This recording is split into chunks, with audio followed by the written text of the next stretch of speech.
شروع اللہ کے نام سے جو بڑا مہربان اور نہایت رحم والا ہے۔ ناظرین گرامی، اللہ تعالیٰ قرآن مجید میں ارشاد فرماتا ہے کہ اس دن سے ڈرو جب کوئی کسی کے کچھ کام نہ آئے گا، اور نہ ہی کسی کی سفارش منظور ہوگی، اور نہ ہی کسی سے کسی طرح کا بدلہ قبول کیا جائے گا، اور نہ ہی لوگ کسی کی مدد حاصل کر سکیں گے۔ قیامت کا دن ایسا ہولناک دن ہوگا جس دن حمل والی عورتوں کا حمل ضائع ہو جائے گا، اور نفسا نفسی کا یہ عالم ہوگا کہ ماں اپنے بیٹے کو بھول جائے گی اور اولاد اپنے ماں باپ کو بھول جائے گی۔ اس دن کوئی کسی کے کچھ کام نہ آئے گا، ہر ایک کو اپنے حساب و کتاب کی پڑی ہوگی، اور ہر انسان اپنے اعمال کے مطابق اپنے انجام کو پہنچا دیا جائے گا۔ پیارے دوستو، اس بات پر تو ہر ایک انسان کا ایمان ہے کہ اس نے مرنے کے بعد قیامت کے دن اٹھنا ہے اور اپنے اعمال کا بدلہ لینا ہے۔ لیکن آج کی اس ویڈیو میں ہم آپ کو بتائیں گے کہ بچوں کا حساب و کتاب کیسے ہوگا، اور کیا بچوں سے قبر کے اندر سوال و جواب کیے جائیں گے یا نہیں،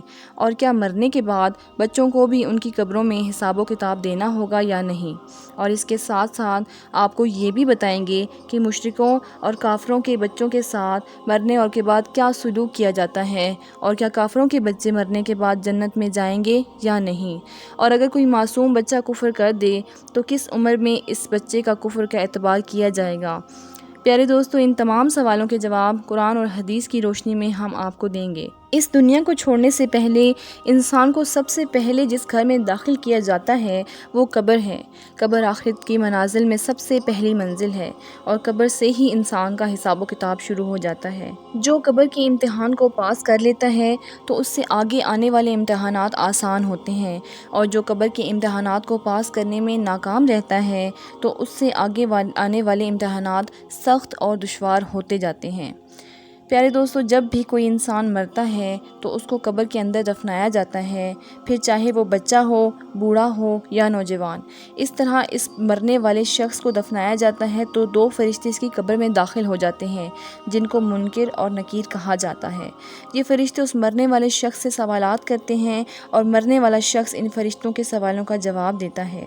اگر مرنے والا شخص ان فرشتوں کے سوالوں کے صحیح جواب دیتا ہے تو اس کو جنت کی خوشخبری سنا دی جاتی ہے، اور اگر مرنے والا شخص ان فرشتوں کے سوالوں کے جواب نہیں دے پاتا تو اس کی قبر کو جہنم کا گڑھا بنا دیا جاتا ہے۔ جیسا کہ رسول اللہ صلی اللہ علیہ وآلہ وسلم نے فرمایا کہ قبر یا تو جنت کے باغوں میں سے ایک باغ ہے یا جہنم کے گڑھوں میں سے ایک گڑھا، اور قبر آخرت کی منازل میں سے سب سے پہلی منزل ہے۔ جس نے اسے آسانی سے پار کر لیا تو یہ آگے کا معاملہ بھی اس کے لیے آسان کر دیا جاتا ہے، اور جو اسے پار نہ کر سکا تو آگے کا معاملہ اس سے کئی زیادہ دشوار ہے۔ اب بات کرتے ہیں کہ اگر کوئی بچہ بالغ ہونے سے پہلے مر جائے تو کیا اس سے بھی قبر میں حساب ہوگا؟ تو اس سے متعلق الگ روایات ملتی ہیں۔ بعض روایات کے مطابق قبر کے اندر چھوٹے بچوں سے سوال و جواب کیے جائیں گے، کیونکہ اللہ تبارک و تعالیٰ ان مرنے والے بچوں کی عقلوں کو مکمل کر دے گا، اور پھر یہ مرنے والے بچے اپنی کامل یعنی پوری عقل کے مطابق ان فرشتوں کے ان سوالوں کا جواب دیں گے۔ دوسری روایت کے مطابق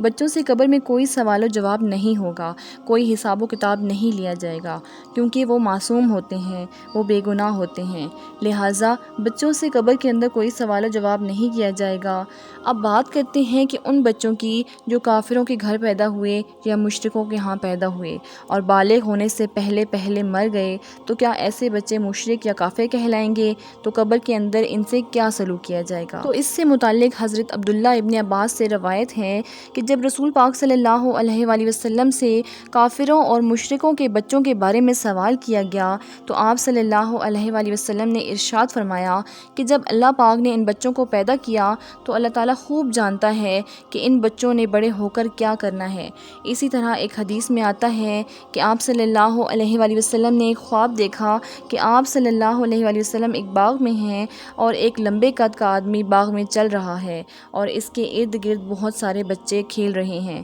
اس آدمی کا قد اتنا لمبا تھا کہ آپ صلی اللہ علیہ وآلہ وسلم اس آدمی کو دیکھنے کے لیے اپنی گردن بلند کر دیتے ہیں، گویا کہ وہ شخص آسمانوں سے باتیں کر رہا ہو۔ حضور پاک صلی اللہ علیہ وآلہ وسلم نے جب حضرت جبرائیل علیہ السلام سے اس شخص کے بارے میں پوچھا تو ان کو بچوں کے بارے میں بھی پوچھا تو حضرت جبرائیل علیہ السلام نے عرض کی کہ یا رسول اللہ صلی اللہ علیہ وآلہ وسلم، آپ نے جس شخص کو دیکھا ہے وہ حضرت ابراہیم علیہ السلام ہیں، اور جو بچے ان کے ارد گرد کھیل رہے ہیں وہ بچے وہ ہیں جو فطرت سلیم پر پیدا ہوئے اور بالغ ہونے سے پہلے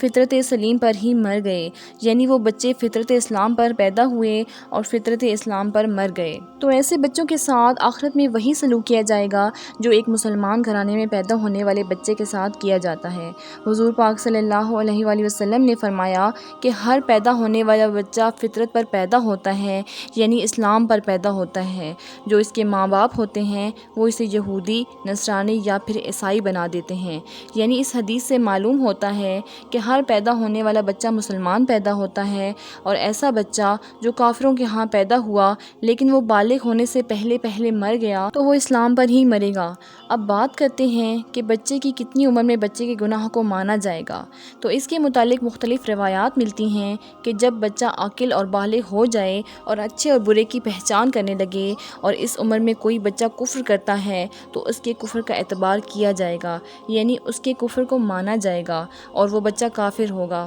علماء کرام فرماتے ہیں کہ اگر کوئی بچہ 7 سال کی عمر میں کفر کرے تو اس کے کفر کا اعتبار کیا جائے، یعنی وہ کافر ہو جائے گا۔ اب بات کرتے ہیں کہ کافروں اور مشرکوں کے بچے جنت میں جائیں گے یا نہیں۔ اگر یہ جنت میں جائیں گے تو ان کو کس مقام پر رکھا جائے گا؟ اس کے متعلق مختلف روایات ہیں۔ کچھ روایات کے مطابق جیسے مسلمانوں کے بچے جنت میں جائیں گے اور وہ بچے بھی جنت میں جائیں گے جو کافروں کے گھر پیدا ہوئے ہوں گے، لیکن بالغ ہونے سے پہلے اگر مر گئے یعنی کہ انتقال کر گئے تو اللہ تبارک و تعالیٰ ان معصوم بچوں کو بھی جنت میں داخل فرمائے گا۔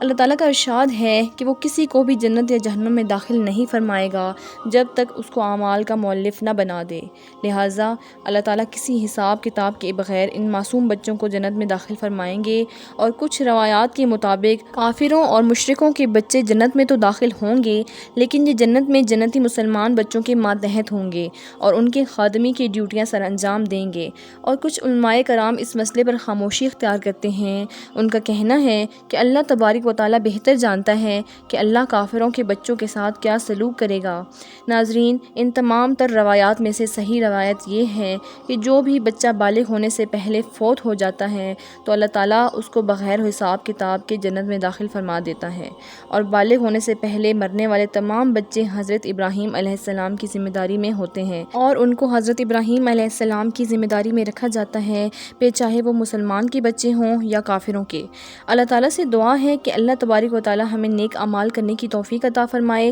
اور ان تمام تر برائیوں سے ہمیں نجات عطا فرمائے جن برائیوں کی وجہ سے پہلی قومیں ہلاک ہوئیں اور اللہ تبارک و تعالیٰ کے عذاب کی مستحق بنی۔ امید ہے ناظرین آپ کو ہماری یہ ویڈیو اچھی لگی ہوگی۔ اگر ویڈیو اچھی لگی ہو تو چینل کو ضرور سبسکرائب کریں تاکہ آپ کو آنے والے تمام ویڈیوز کا نوٹیفیکیشن ملتا رہے۔ ویڈیو کو زیادہ سے زیادہ شیئر کریں، لائک کریں، اپنا ڈھیر سارا خیال رکھیں، دعاؤں میں یاد رکھیے گا۔ اللہ حافظ۔